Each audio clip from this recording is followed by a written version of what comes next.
Salut tout le monde, c'est Rinby, bienvenue sur ma chaîne, j'espère que vous allez bien. Alors aujourd'hui, nous allons parler des erreurs à éviter en début de relation ou en début de filtre et pour aussi éviter de se faire ghoster, surtout en 2025 et plus. Alors dans cette vidéo, je vais me baser sur le cas de Manon Delcourt parce que c'est un cas vraiment très intéressant. Il y a énormément de choses à dire. Alors je reviendrai bien sûr, pourquoi pas, sur ce sujet une prochaine fois, dans une prochaine vidéo. Et là, je ferai une généralité. Alors disclaimer. Alors je précise ici que cette vidéo n'est pas pour taper sur les doigts de Manon. Je veux juste à travers son expérience donner des conseils pour éviter que d'autres femmes se fassent avoir et vivent une telle expérience qui peut être traumatisante pour certaines. Ma vidéo n'a pas du tout pour but de l'harceler ou quoi que ce soit, puisqu'énormément de personnes ont fait des vidéos pour parler de son expérience. J'en ai même fait deux. Alors n'attrapez pas ma veste s'il vous plaît. Alors installez-vous confortablement, prenez quelque chose à boire, quelque chose à manger, mettez vos écouteurs. Vous pouvez mettre la vidéo en fond car elle sera longue. Sur ce, si vous aimez mon contenu, n'hésitez surtout pas à vous abonner, à liker et à partager ma vidéo.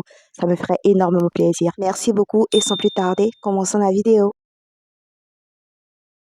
Alors d'abord, avant de commencer, j'aimerais vous prévenir de deux choses. Alors la première chose, il faut que vous sachiez les filles que nous sommes dans un monde où les hommes ont beaucoup de rancœur envers les femmes. Nous ne sommes pas dans un monde de bisounours où on peut encore espérer au prince charmant. C'est vrai, ils existent, mais ils sont vraiment très rares à trouver. Alors il faut que vous soyez sur vos gardes. Mettez-vous en tête qu'un homme qui vous approche, c'est d'abord dans l'espoir de vous avoir dans son lit. Un homme ne tombe pas facilement amoureux, déjà, surtout dans les débuts. C'est l'effervescence de la nouveauté, du fait qu'il a rencontré une nouvelle personne, qui veut peut-être se taper, qui fait qu'il est autant attentionné, autant gentil, etc. Il faut que vous sachiez qu'énormément d'hommes sur cette planète ont pour objectif ultime de faire le plus de mal possible aux femmes, d'accord? Il faut que vous mettiez ça dans la tête, déjà pour commencer. Alors ne soyez pas naïve à croire aveuglément que vous êtes l'exception qui confirme la règle, que vous êtes extraordinaire aux yeux de cet homme, d'accord? Faites attention à vous. Deuxièmement, il se peut que vous ayez affaire à un pervers narcissique ou un manipulateur de haut niveau. Vous devez faire très attention. Si vous repérez des signes de pervers narcissique, il y a énormément de vidéos sur YouTube qui en parlent. Fuyez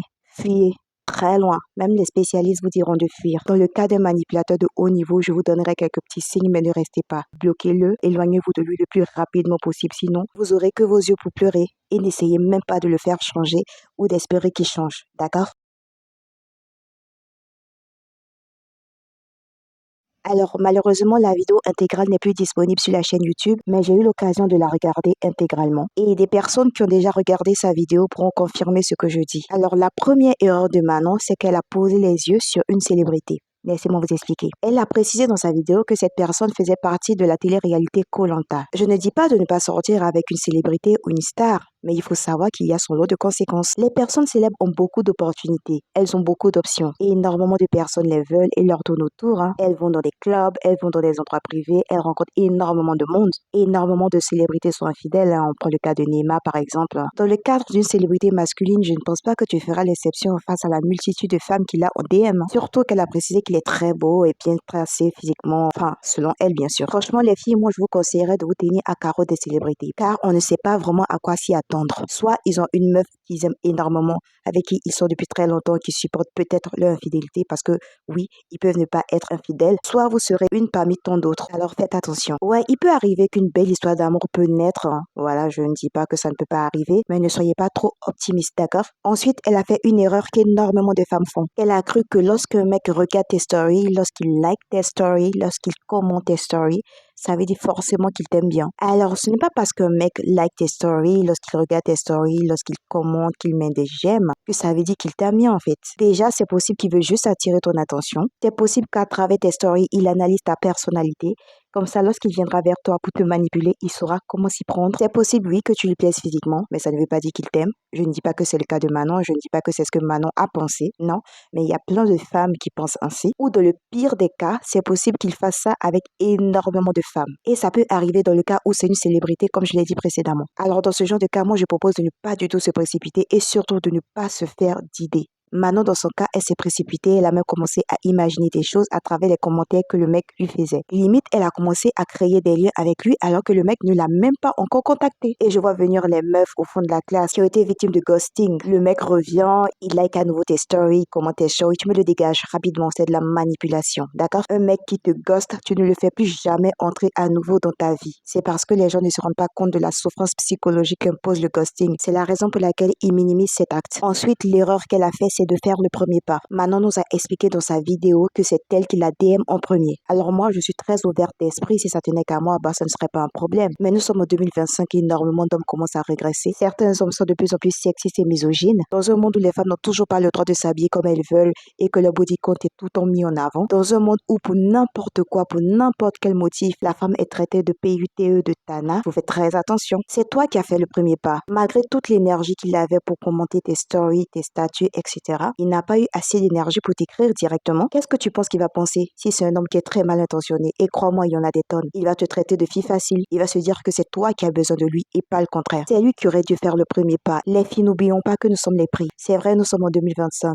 mais n'oublions pas que les mentalités ont régressé. La mentalité d'énormément d'hommes est de plus en plus pervertie due à l'avènement de ces mouvements extrêmement toxiques tels que le red pill, le masculinisme, etc. Bref, ces mouvements à la con. Alors c'est bien beau de vouloir une ouverture d'esprit. Oui, c'est vrai et je suis totalement d'accord. Mais lorsqu'en face de nous, nous n'avons pas affaire à la même mentalité, c'est mieux de ne pas se jouer au plus malin. Connaissez votre valeur. Vous êtes des princesses, vous êtes des reines et on doit vous courtiser. D'accord? Alors la quatrième erreur, c'est qu'elle voulait se sentir valorisée par lui. Alors ici, c'est très important parce que je ne sais pas si vous êtes au courant et pour ceux et celles qui ne sont pas au courant, mais Manon a souffert, je ne sais pas si elle en souffre toujours, d'un trouble du comportement alimentaire, d'un TCA, qui est l'hyperphagie. Alors, comme vous pouvez le voir à l'écran, c'est un trouble dans lequel l'individu va ingérer de grandes quantités de nourriture et ça de manière compulsive. En gros, la personne va tellement ingérer de nourriture juste pour avoir la sensation d'un trop-plein. Tout simplement. Alors, je me souviens que Manon en a parlé dans une vidéo. Elle avait pris énormément de poids à l'époque, poids qu'elle a perdu récemment. Alors, c'est possible qu'elle souffre d'un manque de confiance en elle. Elle disait carrément que le mec il était bien taillé, contrairement à elle qui montrait son ventre tout mou. Ce sont les mots qu'elle a utilisés. Le mec la complimentait énormément. Elle avait même dit que le mec lui avait dit que tous les deux allaient construire une boulangerie. Entendez par là que tous les deux sont des pains, c'est-à-dire de belles personnes, voilà. Et que c'est elle, Manon, qui serait la boulangère. C'est juste de la manipulation. Il te donne ce qui te manque, il te rassure. Il connaît très bien tes faiblesses. Il sait quoi dire pour atteindre ton cœur. Les filles, ayez confiance en vous. Peu importe votre physique. N'attendez pas l'approbation d'un mec pour vous sentir bien. Votre bonheur, votre valorisation, votre confiance en vous doit venir de vous, pas d'un mec.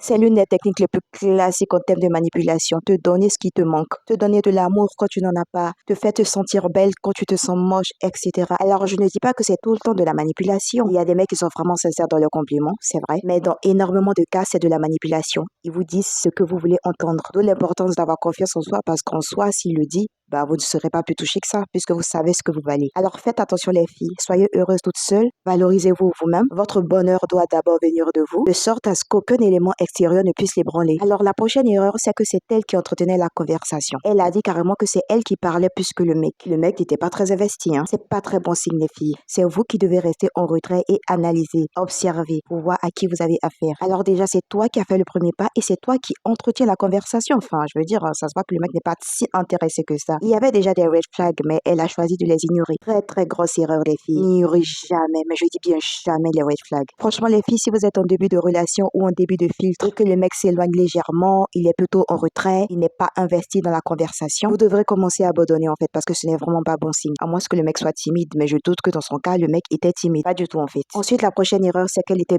bien trop disponible. Je tiens à dire ici que Manon a précisé dans sa vidéo qu'elle ne voulait pas forcément se mettre en couple. Elle kiffait et profitait juste du moment avec lui. Alors les filles, si vous êtes vraiment dans cette démarche de ne pas vouloir vraiment vous mettre en couple avec la personne après l'avoir prévenue, c'est mieux de ne pas établir des liens avec cette personne. Ne soyez pas trop proche, ne créez pas de lien affectif avec cette personne. Ou vous allez le regretter parce que vous allez tomber amoureuse, vous n'allez pas vous en rendre compte. Et c'est ce qui est arrivé à Manon. Elle est tombée amoureuse sans se rendre compte. Et même si elle voulait se mettre en couple, les erreurs restent les mêmes. S'il vous plaît, les filles, ne faites pas ça. Alors déjà, pour leur premier rendez-vous, c'est Manon qui s'est déplacée. C'est-à-dire qu'elle a fait le premier pas, elle lui a envoyé un message en premier. C'est elle qui entretenait la conversation. Et pour le premier rendez-vous, c'est encore elle qui prend l'initiative. Même si tu t'es rendu à son lieu d'habitation pour une raison quelconque, tu as déjà assez donné, c'est à lui d'agir maintenant. Elle lui démontrait clairement que c'était elle qui avait besoin de lui, pas l'inverse. Elle a aussi expliqué que leur rendez-vous s'est très bien passé. Ils ont passé un très bon moment au bord de l'eau. Ils ont parlé de leur famille, de leur projet. Alors moi, c'est quelque chose que je ne conseille pas directement. Je m'explique. Un premier rendez-vous ne devrait pas être un endroit paradisiaque, un endroit qui vous fait rêver. Justement pour ne pas vous induire en erreur. Parce que qu'est-ce qui va se passer lorsque vous allez dans un endroit extrêmement paradisiaque ou que le rendez-vous rendez-vous se passe extrêmement bien, vous allez commencer à tisser des liens d'affection. Et ça peut se retourner contre vous dans le cadre où vous voulez vraiment de l'amour et que vos intentions sont vraiment sincères et que vous avez potentiellement affaire à une personne très mal intentionnée envers vous. Et ben, étant donné que vous avez passé un très bon moment avec cette personne, ce beau souvenir fera que vous serez connecté à cette personne. Parce qu'en vrai, il faut qu'on se le dise, dans la majorité des cas, lorsque nous avons affaire à une personne manipulatrice ou à une relation toxique, ce sont malheureusement les beaux souvenirs du début qui font qu'on n'arrive pas à tourner la page parce qu'on croit ardemment au retour de toutes les bonnes choses qu'on a vécues au début de la relation. Dans ce genre de cas, le conseil que je peux vous donner, c'est que ce genre de rendez-vous qui peut potentiellement tisser et renforcer des liens, vous pouvez le faire si vous êtes officiellement en couple pour inaugurer votre premier rendez-vous amoureux. Et dans le cas où vous ne voulez pas forcément vous mettre en couple, vous pouvez le faire, mais il faut que vous sachiez faire la part des choses. Ensuite, elle a expliqué dans sa vidéo qu'elle n'était pas très fan d'un acteur, mais que son crush lui a proposé un film dans lequel cet acteur jouait. Du coup, il lui a proposé de regarder ce film et pendant qu'il s'amusait avec ses amis, Manon s'empressait de regarder le film à 23h. Pourquoi le faire le jour J? Je veux dire, rien de presse, tu pouvais le regarder un autre jour, comme pour lui dire oui, j'ai regardé le film que tu m'as suggéré. Et à 23h, t'as rien d'autre à faire, comme dormir,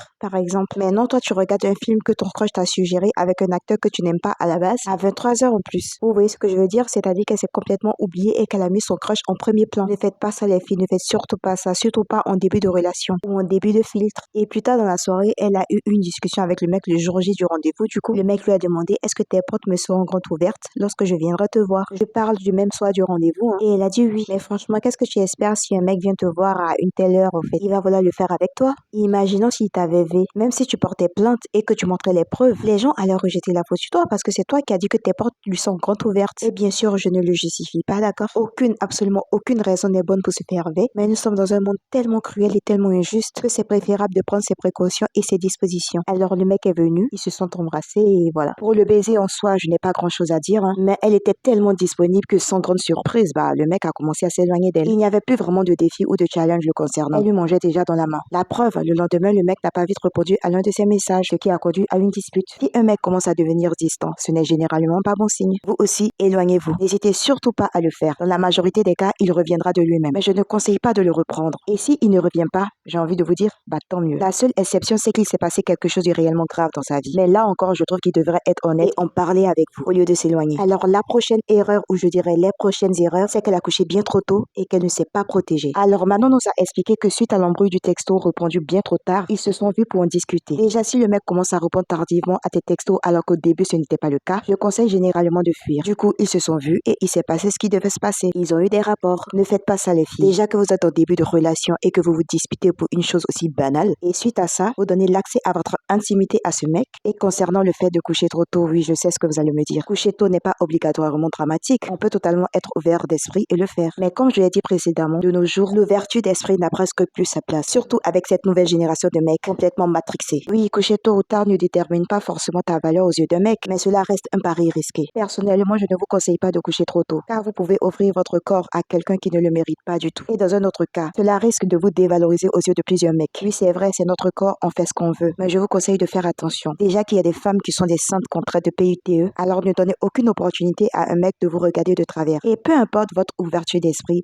ou le mec que vous avez en face de vous, vous ne trouvez pas que cette personne doit mériter votre corps? Parce que oui, votre corps est votre trésor et tout le monde n'a pas le droit de le toucher. Dans le cas où vous voulez une relation sans lendemain, vous pouvez y aller, mais ne vous attachez pas trop, d'accord? Elle précise aussi que c'était absolument génial et tout, bref, elle avait des papillons dans le ventre, mais je conseille directement de se calmer ici. Dans de nombreux cas, on peut totalement s'emballer, surtout si c'était génial, si vous avez adoré, etc. Mais vous devez absolument rester stoïque. Si c'était bien, tant mieux, vous pouvez en parler légèrement avec le mec, mais sans plus. Vous devez agir comme d'habitude. Je tiens à le rappeler, c'est surtout au début de la relation ou au début du filtre, ou dans certains cas, après votre première intimité. Mais ne vous inquiétez pas, j'en reparlerai dans une autre vidéo. Et une erreur gravissime que Manon a commis, c'est qu'elle ne s'est pas protégée. Aïe, aïe, aïe les filles, est-ce que j'ai vraiment besoin de trop développer? Ne faites jamais ça les filles, au grand jamais. Et ça concerne aussi les hommes, hein. Peu importe l'adrénaline du moment, vous devez vous contrôler et garder votre calme. Le préservatif est obligatoire en toutes circonstances. Et Manon l'a même précisé, hein, elle pouvait choper une IST ou une MST qui dans certains cas peut rendre carrément tétraplégique. Ne vous laissez pas du tout manipuler, d'accord? Ne croyez pas le mec sur parole s'il essaie de vous rassurer. Faites-vous tester tous les deux avant de le faire sans protection. Et si vous vous êtes déjà fait tester et que vous le faites sans protection, continuez à vous faire tester régulièrement, d'accord? Ce message est bien sûr aussi adressé aux hommes, hein. Faites énormément attention à votre santé. Enfin, la dernière erreur qui est restée dans la mémoire collective, c'est le harcèlement. Franchement, vu les nombreuses erreurs qu'elle a commises précédemment, je savais que cela allait arriver. Il a fini finit par s'éloigner et par la ghoster. C'était prévisible, il l'a manipulé, il a eu ce qu'il voulait et c'est terminé. Basta. Dans ce genre de cas, de votre côté, c'est terminé aussi les filles. On le supprime et dans les cas les plus extrêmes, on le bloque. Un mec mature qui vous considère ne s'éloigne pas de vous sans vous donner de raison. Nous sommes en 2025. Les gens ont énormément de problèmes. Pour qu'une personne vienne en rajouter, s'il y a un souci, on en parle et on discute comme des personnes civilisées. On ne se volatilise pas brusquement. C'est un manque de considération dont vous n'avez pas idée. Ne considérez pas un mec qui dès le début commence à s'éloigner de vous. Et ça sans raison, sans discuter avec vous, sans vous dire ce qui cloche. Par la suite, il vous fera énormément souffrir. C'est le genre de mec qui va souffler le chaud et le froid, qui vous fera énormément réfléchir, dont vous allez espérer un changement qui n'arrivera jamais. Franchement, les filles, fuyez ce genre de mecs qui sont même pas fichus de prendre leurs responsabilités. Enfin bref, du coup, Manon le harcelait de messages. Elle lui a même envoyé un pavé pour lui expliquer son mal-être et vous savez quoi? Le mec ne l'a pas répondu. Vous vous rendez compte de la souffrance psychologique? Déjà, le mec ne te devait pas grand-chose parce que vous n'étiez pas en couple. Et même si c'était le cas, le silence est aussi une réponse. Et toi, tu gaspilles ton énergie comme ça? Tu prends encore l'initiative de te rendre chez lui, encouragé par tes amis, dans l'objectif de le voir et potentiellement coucher à nouveau avec lui. Il te voit venir vers lui, il te fait juste un petit signe de la main, puis il se barre et toi, tu continues de le suivre. Enfin, je veux dire, tu t'es assez humilié comme ça. J'en parle parce qu'il y a énormément de femmes qui font ce genre d'erreur, je vous le garantis. Il n'y a pas qu'elle, hein. Et cerise sur le gâteau, il te traite d'harceleuse. Oui, tu l'as harcelé et c'est très grave. Il pouvait clairement porter plainte contre toi et il a des preuves. Alors apprenons souvent à faire taire nos émotions et à être réalistes. Pesez le pour et le contre de chaque action que vous envisagez de faire. Ainsi, vous verrez si ça en vaut vraiment la peine. Par contre, le mec, c'est possible, je dis bien, c'est possible qu'il ne se sentait pas si harcelé que ça, hein. Limite, c'est possible qu'il kiffait ça et se moquait de ton désespoir auprès de ses amis, hein. Je le dis parce que j'ai déjà vu ce genre de situation de mes propres yeux. Si ça le dérangeait tant que ça, pourquoi n'a-t-il pas ouvert sa bouche pour te dire la vérité et te mettre en garde? Ou au pire, te bloquer? Pourtant, il revenait des jours plus tard avec des excuses à dormir debout, hein. Il savait très bien que tu souffrais, mais il s'en foutait de toi, en fait. Et je le dis pour les meufs qui m'écoutent, vous savez très bien dans quoi vous êtes. Vous savez très bien que ce mec sait que vous êtes en train de souffrir à cause de lui, mais qu'il s'en fout au fait. Ne restez pas dans cette relation toxique s'il vous plaît. Alors je ne minimise absolument pas le harcèlement qu'il a dû vivre. L'harcèlement aussi minime qu'il soit reste de l'harcèlement, d'accord? Et Manon est allé loin, très loin. Mais je trouve aussi qu'il a été très lâche. Je me souviens aussi d'un détail, comme quoi Manon l'aurait déjà prévenu, en l'occurrence qu'elle était folle, hein. Et c'est elle-même qui l'a dit avec ses propres mots. Mais mes chéris, ils s'en moquent en fait. Dans la majorité des cas, au début des relations ou des filtres, énormément de mecs s'en foutent de vos avertissements. Bah oui, ils sont en mission. Alors ne faites pas ça. Donnez ce que vous recevez. Je dirais carrément de moins donner contrairement aux mecs tant que vous ne savez pas à qui vous avez affaire. Franchement, c'est triste. Et pour d'autres femmes aussi. Parce que je sais qu'énormément de femmes l'ont vécu et continuent de le vivre. Et vont le vivre. Mais cela reste une épreuve de plus qui vous enseigne les réalités de la vie. Faites attention les filles, le monde est cruel et les gens sont méchants. Faites aussi un vrai travail sur vous et remettez-vous en question pour évoluer. Voilà. J'espère vraiment que vous avez aimé la vidéo. N'hésitez pas à mettre un like, à commenter, à partager. Ça me ferait énormément plaisir et de vous abonner à ma chaîne YouTube ainsi que mes autres réseaux sociaux. Tout est dans la barre d'infos. C'était Rinmi, prenez soin de vous. Bisous.